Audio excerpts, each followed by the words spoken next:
बच्चों, आज हम पढ़ेंगे क्लास 9th हिंदी क्षितिज के अंतर्गत चैप्टर नंबर 5 नाना साहब की पुत्री देवी मैना को भस्म कर दिया गया। इसकी लेखिका है चपला देवी। तो आइए सबसे पहले जान लेते हैं ये पाठ का सारांश और अंत में पाठ से संबंधित प्रश्नों के उत्तर भी। तो चलिए आप भी हमारे साथ साथ पढ़ें। नाना साहब की पुत्री देवी मैना को भस्म कर दिया गया पाठ का सारांश। तो यहाँ पर कहा गया है, इस कहानी में कहा गया है 1857 यानी कि 1857 के विद्रोह में स्वतंत्रता पाने और उसकी रक्षा के लिए हजारों वीरों ने कुर्बानी दी है। इस पाठ में नाना साहब की पुत्री मैना देवी के बलिदान की कहानी है, जिसे अंग्रेज़ों ने नाना साहब को न पकड़ पाने के बाद प्रतिशोध स्वरूप जलती आग के हवाले करके अपनी क्रूरता की सारी सीमाएं पार कर दी थी। अंग्रेज़ों का अपने ही सेनापति से विश्वास उठ चुका था, जिसके बारे में अंग्रेजी समाचार पत्रों ने लिखा था। भारतीय समाचार पत्रों ने अंग्रेज़ों के इस कुकृत्य की निंदा की। इस पाठ के माध्यम से युवाओं को वीर वीरांगनाओं के बलिदान से अवगत कराया गया है।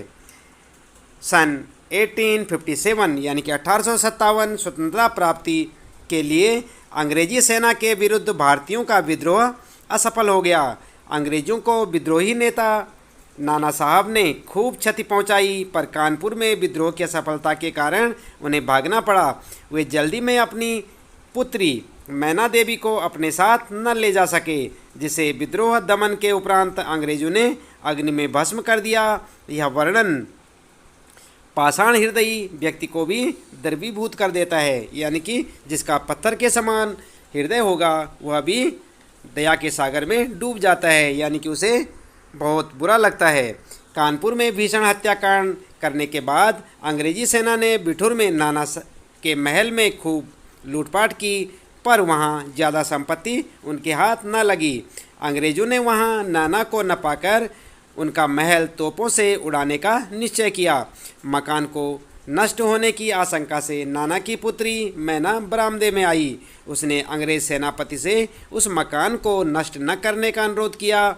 सेनापति ने बताया कि उसे नाना से संबंधित सभी वस्तुएं नष्ट करने का निर्देश है, अतः उसे यह मकान नष्ट करना ही होगा। अपना अनुरोध विफल होता देख नाना साहब की पुत्री मैना ने अंग्रेज सेनापति को बताया कि मैं आपकी दिवंगत पुत्री यानी कि जो मर चुकी थी उस पुत्री मेरी की सहेली हूँ। तो यहाँ पर बच्चों आप ध्यान दें, जो नाना साहब की पुत्री देवी मैना थी उसने क्या कहा, जो सेनापति वहाँ पर जो है मकान को नष्ट करने के लिए या नाना साहब के महल को नष्ट करने के लिए जो सेनापति आया था उसको क्या बताया कि मैं आपकी पुत्री की सहेली हूँ, आपकी पुत्री मैरी की सहेली हूँ। उस सेनापति की पुत्री का नाम क्या था, मैरी। और ये जो देवी मैना थी ये क्या थी, उसकी सहेली थी। उस समय आप भी यहाँ आते जाते थे। आपकी दिवंगत पुत्री, जो कि दिवंगत का मतलब होता है बच्चों जो मर चुका हो या जो अब संसार में ना हो, आपकी दिवंगत पुत्री मैरी का लिखा एक पत्र अब भी मेरे पास है। तो यहाँ पर जो है मैना बताती है उस सेनापति को कि जो आपकी पुत्री ने मुझे पत्र लिखा था वह आज भी मेरे पास है। यह सुनकर हे ने पहचान लिया कि यह नाना साहब की पुत्री मैना है। जनरल हे ने कहा कि ब्रिटिश सरकार की आज्ञा को वह टाल नहीं सकते हैं। हाँ, इस मकान की रक्षा के लिए अवश्य प्रयास करेंगे। उसी समय वहाँ प्रधान सेनापति जनरल अटरम आ गया और उसने अब तक नाना का महल न गिराने का कारण पूछा। जनरल हे ने अटरम से वह मकान बचा लेने का अनुरोध किया। अटरम ने इसे असंभव बताया और कहा कि गवर्नर जनरल की अनुमति के बिना यह संभव नहीं है। हे ने उस मकान को बचाने का आशय संबंधी पत्र गवर्नर जनरल के पास भिजवा दिया। अटरम का मकान गिराने तथा मैना की गिरफ्तारी की इच्छा जानकर हे वहाँ से चला गया। इसके बाद अंग्रेज़ सैनिकों ने महल का फाटक तोड़कर महल में लूटपाट की और मैना को ढूंढा, परंतु ये मैना को नहीं पा सके। शाम के समय तक लॉर्ड कैनिंग द्वारा भेजा गया जवाब आ गया कि नाना का प्रत्येक स्मृति चिन्ह तक मिटा दिया जाए। इसके बाद घंटे भर में तोप के गोलों से महल को ध्वस्त कर दिया गया। ब्रिटेन से निकलने वाले टाइम्स पत्र में एक लेख छपा। उसमें लिखा था कि कानपुर में भीषण हत्याकांड करने वाले नाना से बदला लिया जाना चाहिए। उस पर दया दिखाना हास्यास्पद है। जनरल हे पर आरोप लगाते हुए कहा गया कि लगता है कि सर हे बुढ़ापे में उस महाराष्ट्रीयन कन्या पर मोहित हो गए। नाना साहब का कोई भी संबंधी जहाँ कहीं मिले उसे मार डाला जाना चाहिए। नाना की पुत्री को हे के सामने ही फांसी पर लटका दिया जाना चाहिए। सितंबर माह की अर्धरात्रि में एक बालिका उस ध्वस्त प्रासाद यानी कि उस महल के अवशेष पर बैठी रो रही थी। पास में ठहरी अटरम की सेना के कुछ सैनिक वहां आए गए। वह रोने के अलावा किसी बात का जवाब नहीं दे रही थी। उसी समय जनरल अटरम वहां आया। उसने मैना को पहचान लिया और मैना को गिरफ्तार कर लिया। मैना ने उससे कुछ देर का समय मांगा, पर पाषाण हृदय अटरम ने अनुमति ना दी और कैद करके कानपुर के किले में लाकर बंद कर दिया। महाराष्ट्रीयन इतिहासकार महादेव ने अपने बाखर समाचार पत्र में लिखा, कल कानपुर के किले में भीषण हत्याकांड हो गया। नाना की पुत्री मैना को धधकती आग में जलाकर भस्म कर दिया गया। उस अनुपम बालिका को जलता देख सब ने देवी समझकर उसे प्रणाम किया। तो बच्चों, ये था यहाँ पर इस पाठ का सारांश जो कि हमने आपको यहाँ पर पढ़ के सुनाया। उम्मीद है कि आपको अच्छे से समझ आया होगा। तो आइए इसके बाद जान लेते हैं इस पाठ से संबंधित प्रश्नों के उत्तर भी। तो बच्चों, आप ध्यान दें, यह है आपके चैप्टर नंबर 5 नाना साहब की पुत्री देवी मैना को भस्म कर दिया गया पाठ से संबंधित प्रश्नों के उत्तर। तो पहला प्रश्न है आपके लिए, बालिका मैना ने सेनापति हे को कौन कौन से तर्क देकर महल की रक्षा के लिए प्रेरित किया। आप उत्तर लिखेंगे, बालिका मैना ने सेनापति हे को निम्नलिखित तर्क देकर महल की रक्षा के लिए प्रेरित किया। नंबर 1, उसने कहा इस जड़ पदार्थ मकान ने अंग्रेजों को कुछ नहीं बिगाड़ा है, यानी कि अंग्रेजों का कुछ नहीं बिगाड़ा है। आप यहाँ पर लिखेंगे का। यहाँ पर इस जड़ पदार्थ मकान ने अंग्रेजों का कुछ नहीं बिगाड़ा है, यहाँ पर लिखेंगे आप अंग्रेजों का कुछ नहीं बिगाड़ा है। नंबर 2 है आपके लिए, दूसरा तर्क है, उसके पिता को मकान होने के कारण यह मकान उसे अत्यंत प्रिय है, यानी कि यहाँ पर आप लिखेंगे उसके पिता का मकान होने के कारण यह मकान उसे अत्यंत प्रिय है। और नंबर 3 बात उसने कही, अंग्रेज़ों के विरुद्ध शस्त्र उठाने वाले को आप सजा दीजिए। और चौथी बात उसने कही, आपकी पुत्री और मैं साथ साथ खेलती थी, तब आप भी यहाँ आया जाया करते थे। और पांचवा तर्क दिया उसने, आपकी पुत्री की एक चिट्ठी अब तक मेरे पास पड़ी हुई है, यानी कि मेरे पास है। इस प्रकार से मैना ने अपने उस मकान को बचाने के लिए या नाना साहब के महल की रक्षा के लिए सेनापति को निम्नलिखित तर्क दिए, जो कि आप यहाँ पर देख सकते हैं। नंबर 1, 2, 3, 4, 5 ये आपका उत्तर होगा। इसके बाद अगला प्रश्न आपका दूसरा प्रश्न है कि मैना जड़ पदार्थ मकान को बचाना चाहती थी पर अंग्रेज उसे नष्ट करना चाहते थे, क्यों। तो यहाँ पर आप उत्तर लिखेंगे, मैना उसी राजमहल में पली बड़ी थी, उसी में उसकी बचपन की, पिता की, परिवार की यादें समाई हुई थी, इसलिए वह जड़ मकान उसके लिए भरी पूरी ज़िंदगी के समान था। वह उसके जीवन का भी सहारा हो सकता था, इसलिए वह उसे बचाना चाहती थी। अंग्रेज़ों के लिए वह राजमहल उनके दुश्मन नाना साहब की निशानी थी। वे उनकी हर निशानी को मिट्टी में मिला देना चाहते थे ताकि देश में फिर से कोई अंग्रेज़ों के विरुद्ध आवाज़ ना उठाए। इसके बाद बच्चों तीसरा प्रश्न आपके पास, सर टॉमस हे के मैना पर दया भाव के क्या कारण थे। तो आप उत्तर लिखेंगे, सर टॉमस हे के मैना पर दया भाव दिखाने के निम्नलिखित कारण थे। क्या कारण थे ये आपके सामने है यहाँ पर। नंबर 1, 1857 के विद्रोह से पहले टॉमस हे नाना साहब के घर आया जाया करते थे। नंबर 2, मैना उसकी दिवंगत पुत्री मैरी की घनिष्ठ सहेली थी। यहाँ पर आप ध्यान दें, यह उस सेनापति की लड़की का नाम है मैरी, इसे आप मेरी ना पढ़ें, मैरी है, ये मैरी की घनिष्ठ सहेली थी। और नंबर 3, मैना के पास मैरी की चिट्ठी होने की बात सुनकर हे भावुक हो गए थे। और नंबर 4, टॉमस हे मैना को अपनी पुत्री के समान ही प्यार करते थे। इस प्रकार आप उत्तर लिखेंगे। इसके बाद चौथा प्रश्न आपके लिए, मैना की अंतिम इच्छा थी कि वह उस प्रसाद, यानी कि जो महल को कहते हैं बच्चों, आप ध्यान दें, यहाँ पर प्रसाद का मतलब होता है महल।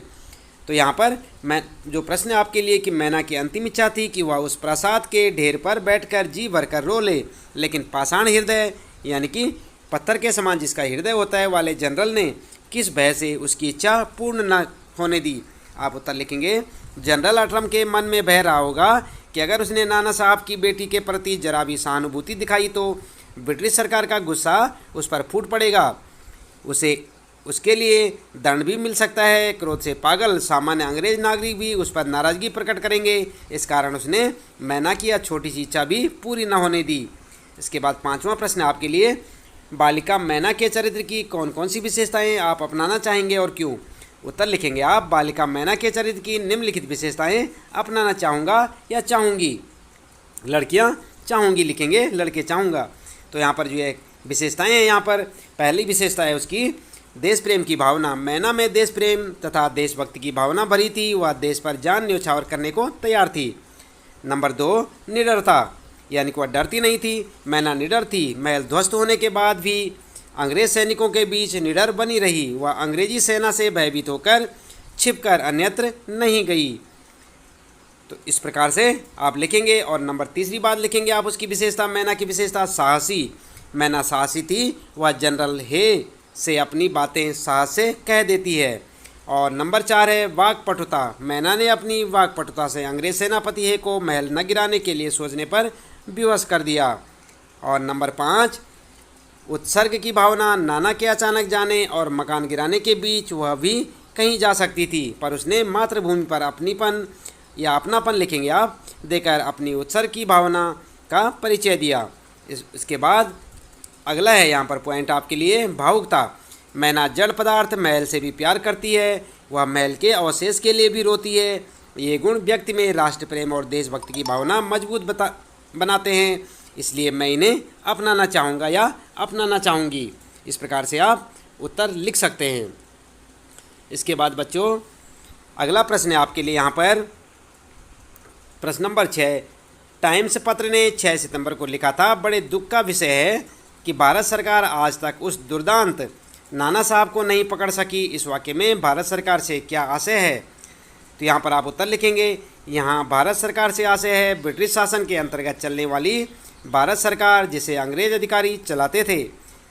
इसके बाद अगला है यहाँ पर प्रश्न आपके लिए रचना और अभिव्यक्ति से संबंधित प्रश्न है कुछ आपके लिए, जैसे कि आप यहाँ पर देख सकते हैं। प्रश्न नंबर 7, तो स्वाधीनता आंदोलन को आगे बढ़ाने में इस प्रकार के लेखन की क्या भूमिका रही होगी? आप उत्तर लिख सकते हैं। स्वाधीनता आंदोलन को आगे बढ़ाने में देशभक्तिपूर्ण और देश के लिए अपना सब कुछ बलिदान करने के लिए प्रेरित करने वाले मैं इस प्रकार के लेखों की महत्वपूर्ण भूमिका रहती है। इस तरह के लेख पढ़कर लोगों में राष्ट्र प्रेम की भावना बलवती हो उठती है। तो आप ध्यान दें, यहाँ पर क्या लिखेंगे आप, देश के लिए अपना सब नहीं लिखेंगे आप, सब कुछ बलिदान करने के लिए प्रेरित करने वाले, और यहाँ पर इसको मैं ना लिखें, करने वाले इस प्रकार के लेखों की महत्वपूर्ण भूमिका रहती है।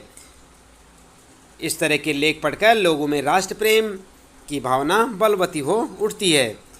इसके बाद देश के लिए कुछ कर गुजरने की तमन्ना उनके मन में भी जाग उठती है। बलिदानों की गाथाएं उनमें जोश भर देती है। उन्हें दास्तां का बंधन ऐसा लगने लगता है जैसे कोई पक्षी पिंजरे में बंद जीवन जी रहा है।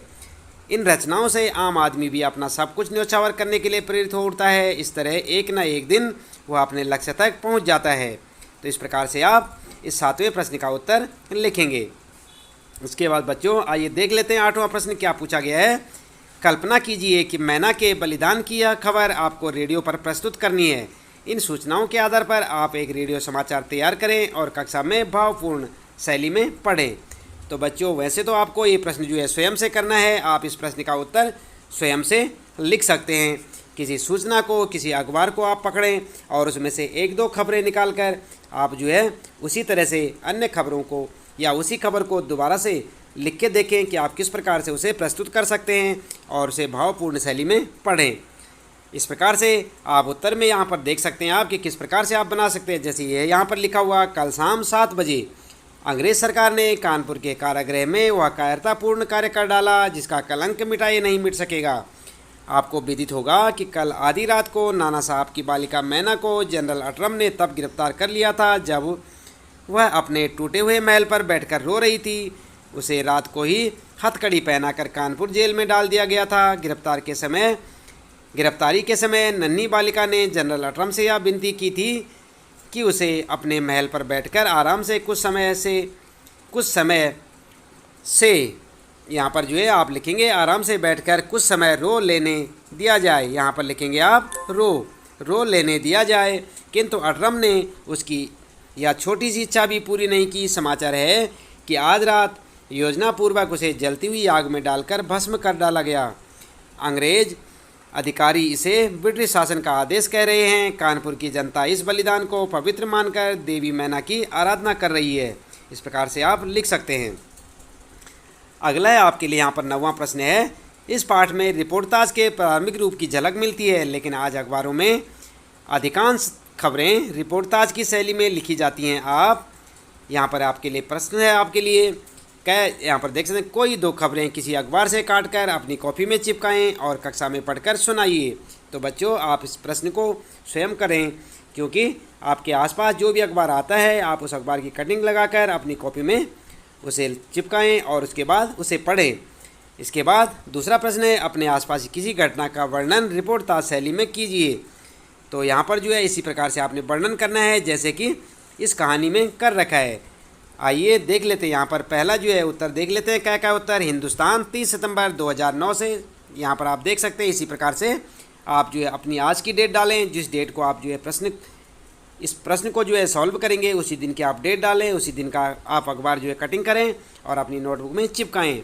और उसके बाद जो है इसी तरह से आप उसमें लिखेंगे, उसी दिन की डेट डालेंगे। जैसे कि हिंदुस्तान का होगा अखबार तो हिंदुस्तान लिखें, अमर उजाला होगा तो अमर उजाला लिखें, पंजाब केसरी होगा या नव भारत टाइम्स होगा, जो भी आपके पास अखबार है आप उसी अखबार की कटिंग करके और वहाँ पर जो है उस डेट को जो है लगाकर वहाँ पर डेट वगैरह डालें। और पहले तो अखबार में डेट खुद पड़ी होंगी।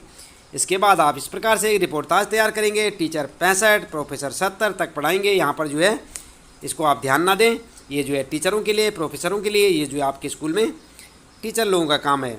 तो यहाँ पर आगे देखें, मदन जेड़ा नई दिल्ली प्राइमरी एवं मिडिल स्कूलों में शिक्षकों की कमी से निपटने के लिए केंद्र सरकार ने राज्यों को मास्टरों की भर्ती प्रक्रिया में तेजी लाने के साथ साथ शिक्षकों की रिटायरमेंट आयु 65 साल करने का निर्देश दिया है। तो आप बच्चों क्या समझे इसका मतलब? यहाँ पर जो है ये खबर आ रखी है किसी अखबार में। इसी प्रकार से आप अन्य अखबार का जब आप कटिंग करेंगे तो वहाँ पर आपको जो खबर मिलेंगी आप उसी को पढ़ेंगे, ना कि इसको। तो वहाँ पर जो है आप कटिंग लगाएंगे। तो इस प्रकार से आप जो इस प्रश्न का उत्तर जो है कर सकते हैं। और जैसे कि यहाँ पर दूसरी खबर है, यहाँ पर जो है दूसरी खबर भी ये है, तो आप इस खबर को ना लिखें, आप जो है अखबार से कटिंग करके जो खबर आपके पास होगी उसी को लिखें और यही आपका उत्तर होगा। तो आप समझ गए होंगे कि इस प्रकार से लिखना है। जैसे कि मैंने आपको बताया कि आप इन खबरों को ना लिखें, ये खबरें जो हैं अलग डेट की हैं और अलग जगह की हैं। आप अपने साइड के अखबारों को उठा के उनकी कटिंग लगाएं अपनी नोटबुक पे और उसे ही पढ़ें। इसके बाद बच्चों यहाँ पर जो है इसके साथ ही जो है अगला है, यहाँ पर ख वाला है। कल रात अक्षरधाम फ्लाईओवर के पास एक कार डिवाइडर से टकरा गई, जिसमें 2 लोग मामूली तौर से और एक गंभीर रूप से घायल हो गए। इनमें से 2 प्राथमिक उपचार के बाद छुट्टी दे दी गई। तो आप देख रहे हैं यहाँ पर, तो ये भी जो है इसी प्रकार की खबरें हैं जो कि आप अपने इलाके से अपने अखबार से कटिंग करके लगाएंगे। तो आपका उत्तर बनता चला जाएगा। आपको इन खबरों को नहीं लगाना है, आप जो है अपने हिसाब से खबर लगाएं। इसके बाद जो है 10वां प्रश्न है, यहाँ पर आप किसी ऐसे बालक बालिका के बारे में एक अनुच्छेद लिखिए जिसने कोई बहादुरी का काम किया हो। तो यहाँ पर भी बच्चों आप क्या करेंगे, आप ध्यान दें, प्रश्न को सबसे पहले समझ लें कि आपके इलाके में, आपके क्षेत्र में कोई ऐसा बालक या बालिका हो, आपकी क्लास में हो, आपकी कक्षा में, तो आप उसके बारे में लिख सकते हैं। और ज़रूरी नहीं कि आपने जो है इसी प्रकार से उत्तर लिखना है। जैसे कि यहाँ पर लिखा हुआ है, अगर आपको जो है कुछ नहीं मिलता है उत्तर लिखने के लिए, कोई ऐसा आपकी नज़र में नहीं है, तब आप उत्तर को इस प्रकार भी लिख सकते हैं। जैसे कि उत्तर लिखेंगे आप, हमारा देश पहले भी वीरांगनाओं के लिए प्रसिद्ध रहा है, ऐसे में आज की किशोरियाँ भला कहाँ पीछे रहने वाली हैं। उनके साहस और वीरता के किस्से आए दिन देखने और पढ़ने को मिल जाते हैं। ऐसी एक बहादुर लड़की ने अपनी जान पर खेलकर 3 लड़कियों को डूबने से बचाया। किस्सा भीलों के मोहल्ला, जिला टोंक, राजस्थान का है। 23 जून 2008 को 15 वर्षीय हिना कुरैशी व उसकी सहेलियाँ एक तालाब की सीढ़ियों पर कपड़े धो रही थी। अचानक प्रीति 10 फुट गहरे तालाब में जा गिरी। यह देखकर कीर्ति ने बहन की मदद के लिए अपना हाथ आगे बढ़ाया, परंतु संतुलन बिगड़ने के कारण वह तालाब में जा गिरी। दोनों की मदद के लिए वहां स्नान कर रही 11 वर्षीय गुलफ्सा उन्हें बचाने के लिए दौड़ी। हड़बड़ी में उसका पैर फिसला, वह भी पानी में जा गिरी। तीनों को ही तैरना नहीं आता था। तीनों को पानी में डूबता देख हिना की सहेलियां मदद के लिए चिल्लाई। किसी को भी आते जाते न देख हिना ने तुरंत पानी में छलांग लगा दी। पहले उसने गुलफ्सा को बाहर निकाला, फिर कीर्ति व प्रीति को भी सुरक्षित बाहर निकाला। हिना के साहस की वजह से उस दिन 3 जिंदगियों को नया जीवन मिला। हिना की बहादुरी को सबने खूब सराहा। हिना को इस हिम्मत के लिए राष्ट्रीय वीरता पुरस्कार दिया गया। बच्चों, इससे सबक मिलता है कि हमें संकट के समय कभी भी हौसला नहीं खोना चाहिए और हमेशा दूसरों की मदद करनी चाहिए। तो बच्चों, इस प्रकार से आप भी अपनी कक्षा, अपने गांव, अपने शहर के बारे में, किसी बहादुर लड़की या लड़के के बारे में एक दूसरी रिपोर्ट तैयार कर सकते हैं। आप उसे उत्तर के रूप में यहाँ पर लिख सकते हैं। तो इसके साथ ही यहाँ पर आइए देख लेते हैं आगे जो प्रश्न है आपके पास। भाषा अध्ययन के प्रश्न है। 11वां प्रश्न आपके लिए, भाषा और वर्तनी का स्वरूप बदलता रहता है। इस पाठ में हिंदी गद्य का प्रारंभिक रूप व्यक्त हुआ है जो लगभग 75 यानी कि 75 से लेके 80 वर्ष पहले था। इस पाठ के किसी पसंदीदा अनुच्छेद को वर्तमान मानक हिंदी के रूप में लिखिए। तो यहाँ पर आप उत्तर लिख सकते हैं। सन 57 के सितंबर मास में अर्धरात्रि के समय चांदनी रात में एक बालिका स्वच्छ उज्जवल वस्त्र पहने हुए नाना साहब के भग्नाविष्ट प्रासाद के ढेर पर बैठी रो रही थी। पास में जनरल अटरम की सेना भी ठहरी थी। कुछ सैनिक रात्रि के समय रोने की आवाज़ सुनकर वहां गए। बालिका केवल रो रही थी, सैनिकों के प्रश्नों का कोई उत्तर नहीं देती थी। तो बच्चों, इसके साथ ही इस पाठ से संबंधित प्रश्नों के उत्तर यहाँ पर समाप्त होते हैं। उम्मीद है कि आपको ये प्रश्न उत्तर अच्छे से समझ आए होंगे। इसके लिए इतना काफ़ी है। आपका दिन शुभ हो।